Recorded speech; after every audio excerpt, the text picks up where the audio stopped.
I'm reminded this morning very much of the old black preacher who was asked why he was so successful in his preaching, and he stood up and he said, what I do is, first of all, I tells them what I'm going to tell them, then I tells them what I got to tell them, and then when I tells them what I've told them. And so this morning, we're going to, before I start in, I'm going to tell you what I'm going to talk about this morning. And what I want to say to you is simply this, is that as we continue in our studies in Ephesians, one of the great things that's on my heart, we're in Ephesians chapter 3, and what Paul is saying is this. He's saying that in the beginning, God used Israel, his people on earth, to reflect his grace and his glory to all the world. But they failed in that endeavor.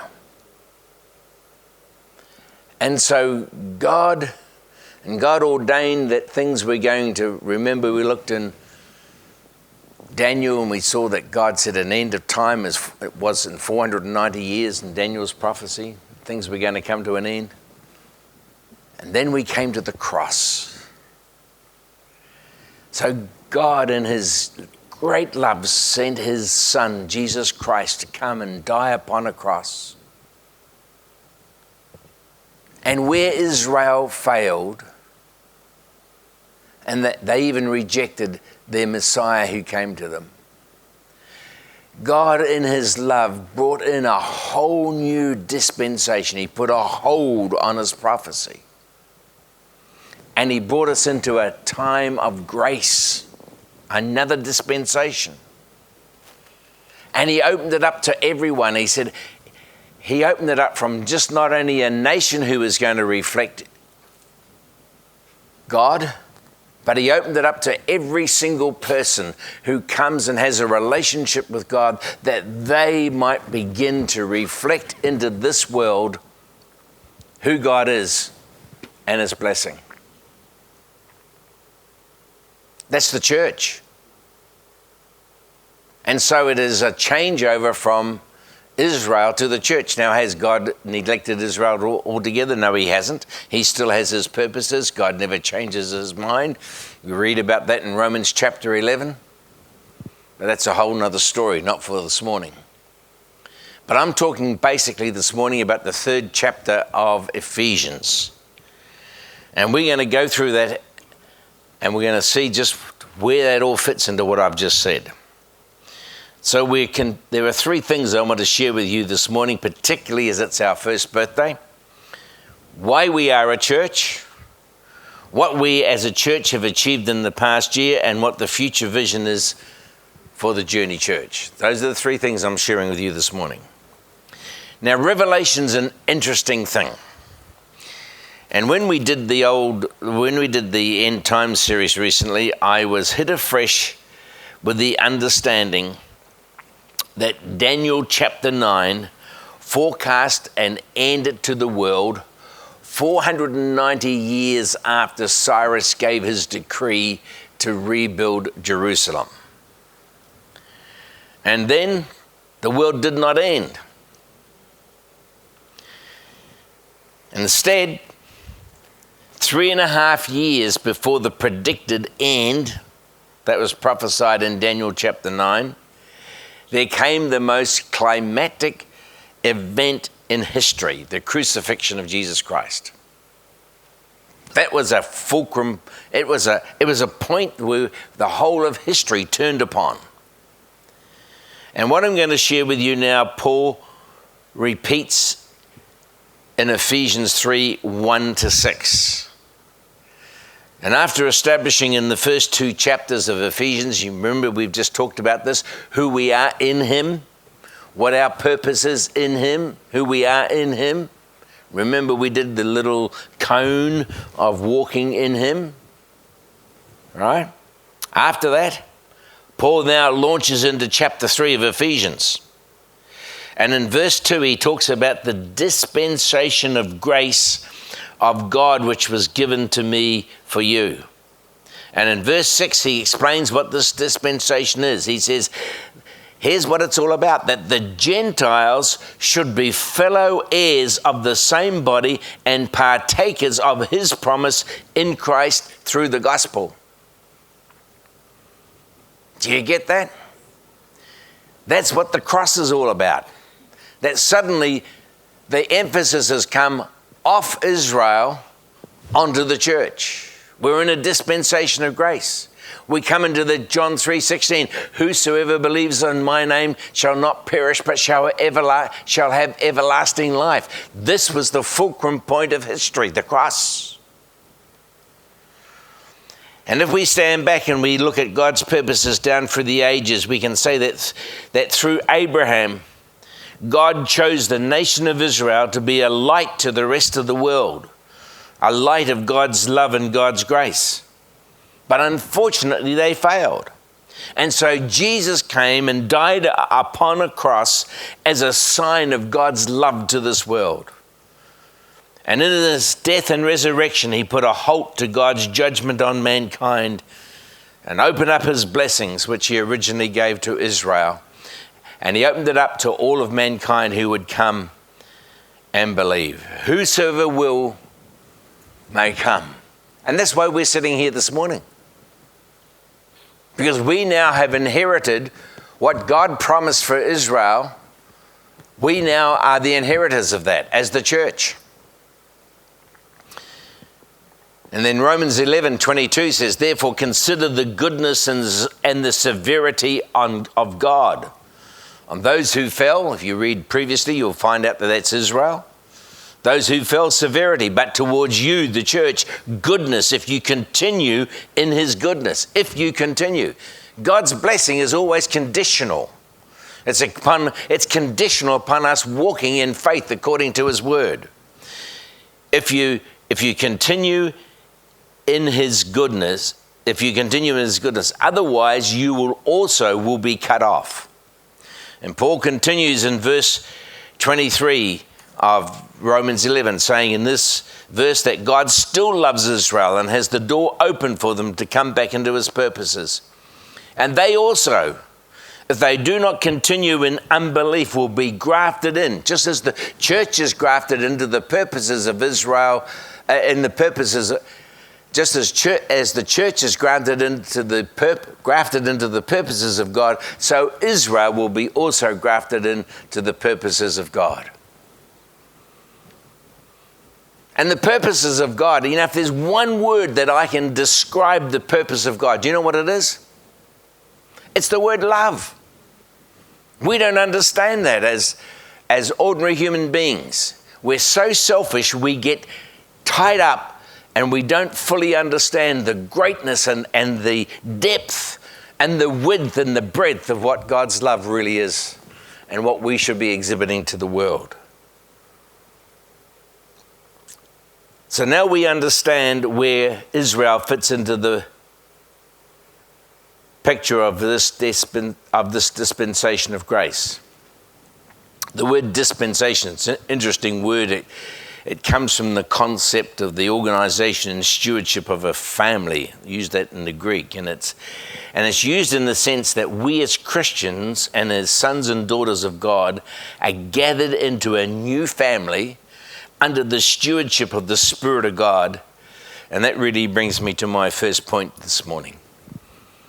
The first point this morning is the purpose of the church, because Paul lays out in these first 6 verses how the church has come to do the job that he called Israel to do. And the purpose of the church is laid out for us in verse 10. And it's you got to really unravel. This is Paul at his best in theology, and you've really got to dig into it to unravel what it means. He says this, verse 10, to the intent that now the manifold wisdom of God might be made known by the church to the principalities and powers in heavenly places. Let me just break that down into one sentence. Do you know what that means? It means that to the purpose is given the church is given the purpose of displaying to the world the salvation of God. That's really what it means. And what Paul is saying that in the first 9 verses of this chapter is that in the Old Testament, God was demonstrated to the world through his chosen people, Israel. But Israel got into spiritual adultery, so God has now sent Jesus Christ, who in grace has opened up God's whole program of salvation to the world. And so that we as the journey, as a church, have our marching orders. And our purpose is to display to our friends, relatives, workmates, neighbors that Jesus' grace is available to them. And the most exciting thing that has happened since we began the journey 12 months ago for me has been the development of the Alpha program, which is now in its 3rd week. And we have a number of non-Christians attending. You know, the church is not a club, but it's an ever-expanding, productive family. So the purpose of the church, it's to be Jesus to this world. The purpose of the church is evangelize and let the world know that there is hope. Now, secondly, the program of the church. By this, I'm talking about how do we as a church be effective in sharing Jesus with our society? And that answer is given to us later in the chapter in verses 17 and 19 of chapter 3 of Ephesians. Verse 17 says that Christ may dwell in your hearts through faith, that you being rooted and grounded in love. Here it is again. Go through the epistles of Paul and you'll see this theme coming time and time again. And yet we as church, we get so tied up and I'm talking generically as the church on earth that, we get tied up on, does that mean we're predestined? Well, does God predestine some to hell and some to salvation? We get tied up in all these little things. Listen, we need to understand, and we fight amongst each other and we decide, well, you don't do what the Bible teaches, so I'm going to go off and I'm going to form another denomination and so on. Being a church is about love. Hard-nosed love. And love that I'm talking about isn't that airy-fairy, wonderful feeling type of love. It's just a hard-nosed, desiring the highest good of others, not of myself. That's hard to get into our society. We live 24/7 in a society that says, get what you can, whenever you can, from whoever you can, as long as you can. God's love is just the opposite of that. That Christ may dwell in your hearts through faith. That you've been rooted and grounded in love. When Pastor Anthony and I talked about the vision for the journey when it was just an idea that we talked about over a cup of coffee while we were at work. We both, having come from a large church, we both felt that love is the key value that needed to be exhibited by a church. And we felt that this is best expressed by relationships. Everyone in this world is running around trying to find love. We want love. We want to get love. But the biblical admonition is we don't get it, we give it. We give it. And perhaps one of the most important times within this church is the fellowship we have with one another after the formal part of the Sunday morning service is over. And it's exciting to see little groups of people meeting together, having coffee together, young and old, sharing together and enjoying the best egg sandwiches in Auckland. And it's great to see young and old conversing and relating together with each other.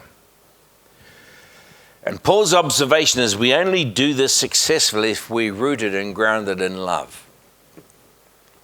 Again, the Greek word here used is the Greek word agape.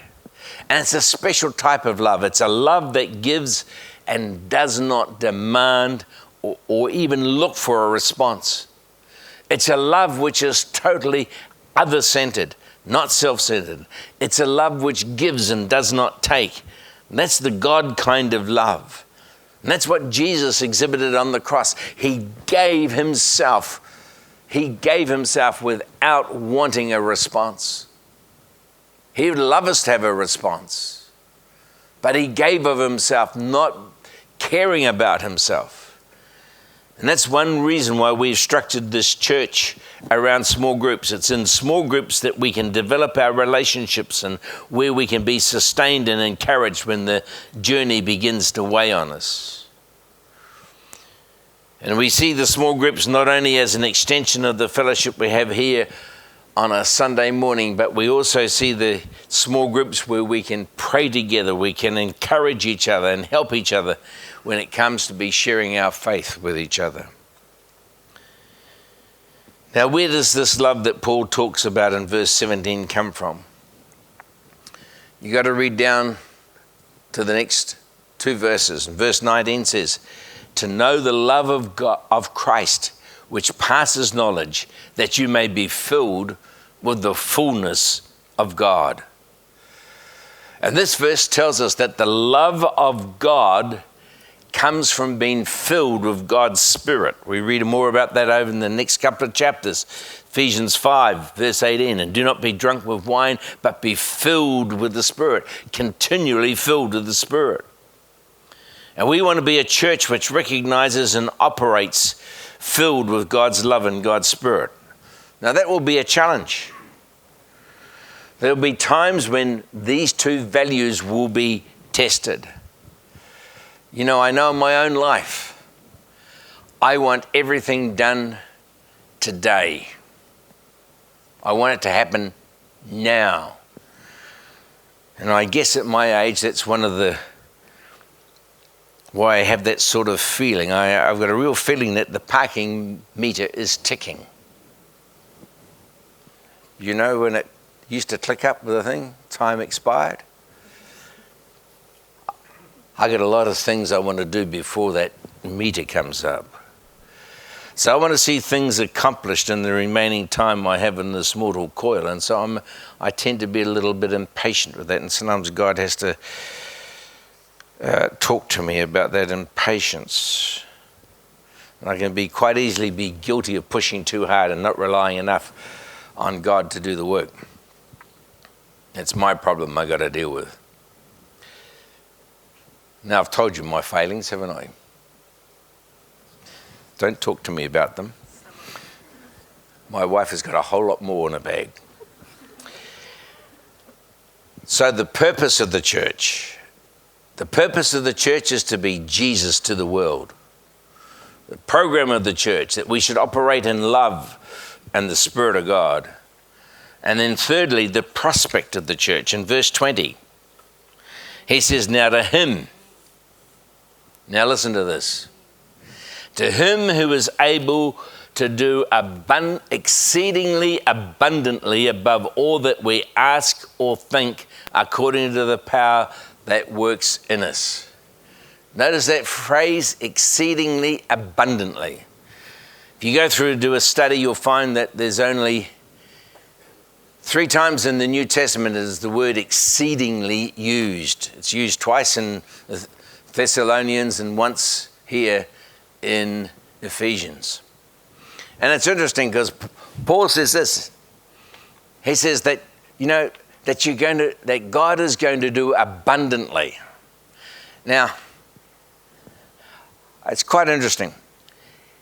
The word abundant simply means to be filled to overflowing.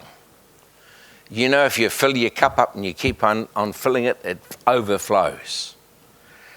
And so Paul's saying here, he says, "Now to him who is able to do abundantly." You know, he's able to fill your cup up until it's overflowing. But then he doesn't leave it there. He uses the word exceedingly in front of it. It's a rare word in the New Testament. So God is able to do exceedingly abundantly. Not only does it overflow, it's going to be a torrent of overflow. above what you can possibly ever imagine, according to his power that works in us. And a lot of people think that, we're just going to stand back there and in the last days his exceedingly abundant power is going to flow. No, it's not going to work like that. It's only going to work when you work. The Spirit of God works through you exceedingly abundantly. And we're looking for that time of seeing the power of God work through us exceedingly abundantly through to the overflow. That's what we're looking for. That's why this church was set up.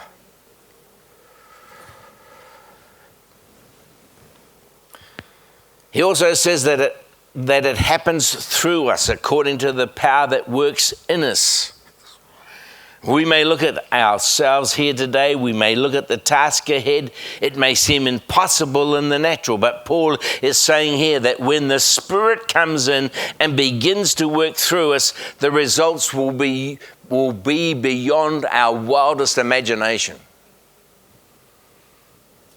I want you to remember this day. In a couple of years' time, when we're having our 4th birthday, I want us to look back on this day and look back and see what the exceedingly abundantly means and has meant. And then we'll look forward another couple of years and look forward to the exceedingly abundantly of God. We have a vision for this church, and we're believing it for the exceedingly abundant. So begin to see the vision in the Spirit. We've got a vision for the church. Pray God that our harvest may be abundant, more than we're able to cope with. So what's our prospect for this church? It's exceedingly abundant. So I look back, and I had time to reflect this week, thinking about the things that we've achieved in the last year. And it's good to look back.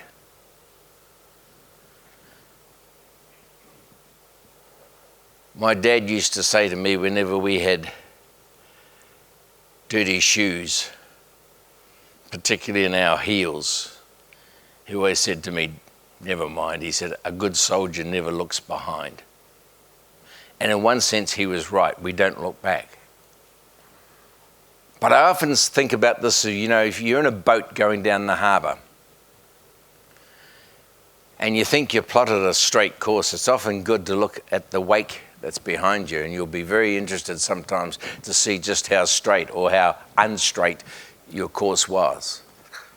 And I think it's also good to look back to see where we've come from, to be able to praise God and thank God for where we're going.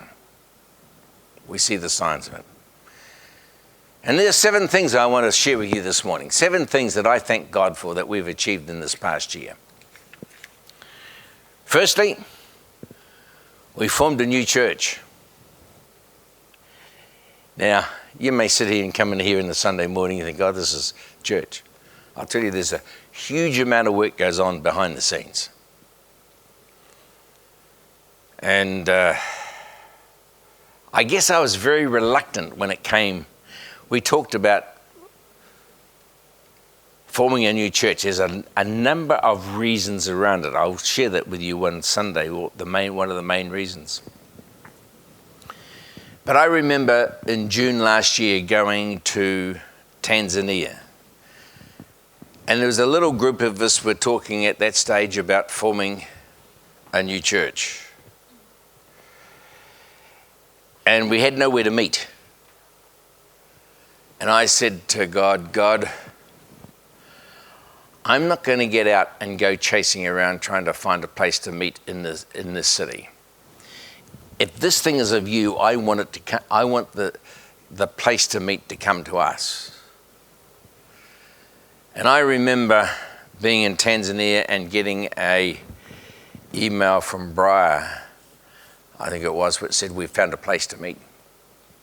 I thought, oh no. And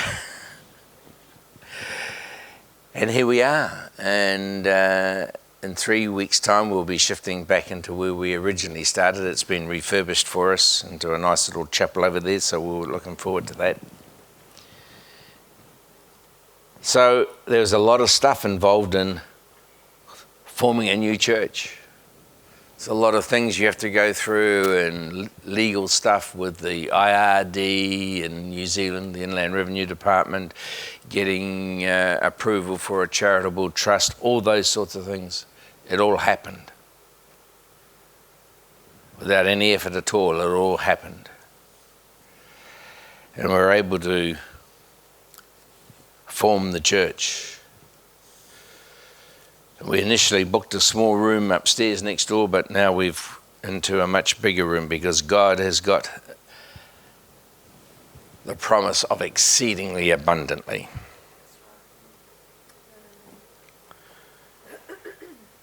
I thank God for the provision of a place to meet. Having said that, the church is not a building, the church is hearts of people. Secondly, I thank God for our weekly TV program. There are churches around that would love to be able to have that ability of a program going out every week. We get a lot of people coming in, a lot of letters come in the course of the program who appreciate that the teaching on that program which goes out. It's quite a constraint to have to do that. And I think all tomorrow I'm trying to get another 10 series out in the next couple of weeks, because I'm going away to minister in Burundi and Kenya at pastors' conferences, and I want to get it done before we go. It's a constraint, but it's a very important ministry that goes out, and I thank God that we're able to do that. I thank God for a very competent video department that Pastor Anthony oversees. It does a brilliant job in producing weekly programs. A lot of churches would give their eye teeth to have that in their church setup. Thirdly, I thank God for the Papua New Guinea mission, which is going from strength to strength. Another church was planted this week. And what a privilege to be associated with men and women who have the same vision as ourselves. They're sending 2 people to us, 2 pastors every year now, who go down to Faith Bible College, and we were able to get them through 2 years of training, and so they can go back and be effective in Papua New Guinea. Fourthly, I thank God for the Alpha program, which is reaching out to non-Christians. This just excites my heart. It's one of the most important things we're doing. Fifthly, I thank God for the 3 baptisms we had 2 weeks ago. Moira was one of them. Good to hear your testimony this morning. And what a fantastic evening of celebration and fellowship we had. And I also thank God for 2 older people during the year that Jane has led to the Lord in their retirement years. Sixthly, I thank God for his abundant financial blessing in this past 12 months. We've had to pick up the support of the Papua New Guinea mission, which is substantial. But God is providing it. We're able to do it. Every month the money is there. I'm so grateful to God for that. I'm so grateful to God for the giving, the exceedingly abundant blessing we've had over the last 12 months. You know, we've never had to worry about finance. And I thank God in all my ministry times, I've never had to worry about finance. And we look forward with great expectation for what the next 12 months holds for us. And lastly, and seventh's a very godly number, isn't it? I had to find 7 things. I thank God for the young men and women that God is adding to this church. Now, don't get me wrong. Older people are important.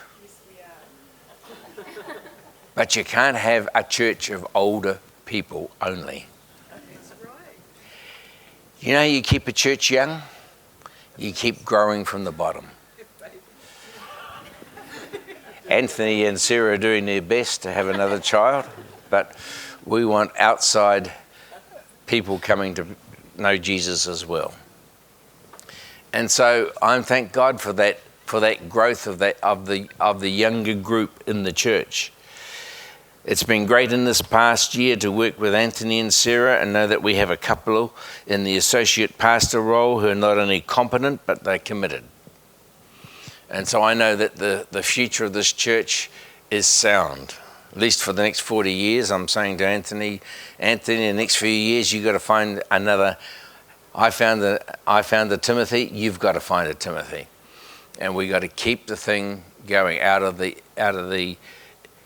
church. We need to grow our next leadership. Our leadership has to come from within the church. Don't ever bring leadership into this church from outside. It's not the way to go.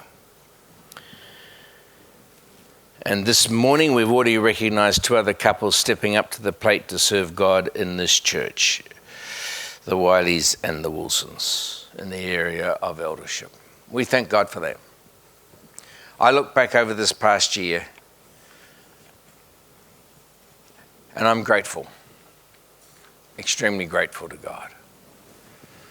And I think we all should this morning just reflect that gratefulness to God and thankfulness, because God has blessed us.